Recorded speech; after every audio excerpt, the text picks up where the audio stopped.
kuna elimu tumepewa kupitia mradi wa Baridi Sokoni jinsi ya kupanda miti ya mikarafuu kwa eneo la hekari moja. Zamani tulikuwa tunapanda miche mingi sana, inaweza kufikia 80 mpaka 100. Wastani wa hekari moja inabidi ipandwe miche 40 mpaka 60.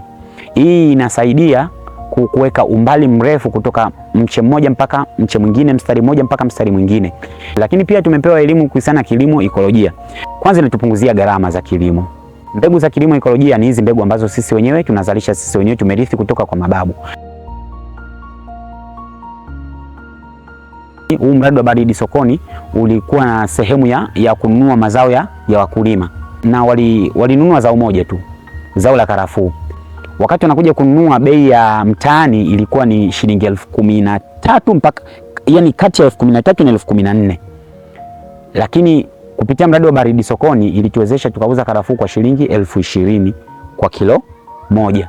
Mimi binafsi niliuza kilo 117 za karafuu za kwangu mwenyewe, na binafsi nilikuwa na malengo niongeze biashara kwenye hizi miradi ninayofanya mimi, sababu mimi ni fundi kinyozi, lakini pia nilikuwa nawaza kuuza nguo. Kwa hiyo pesa ambayo nimeipata kupitia mradi wa Baridi Sokoni baada ya ongezeko la bei, nikajikuta sasa ni ile saluni. Kwanza zamani nilikuwa na mashine moja, maana nikaongeza mashine nikawa nikanunua 2 zaidi, na maana nikawa na 3. Lakini pia nikaongeza na hii biashara ya nguo, kwa nikawa nachukua nguo Dar es Salaam, nikawa naleta huku Kibogwa. Lakini mbali na hiyo nilikuwa na lengo kwamba mpaka mwaka huu kuisha walau niwe nimenyanyua msingi wa nyumba yangu.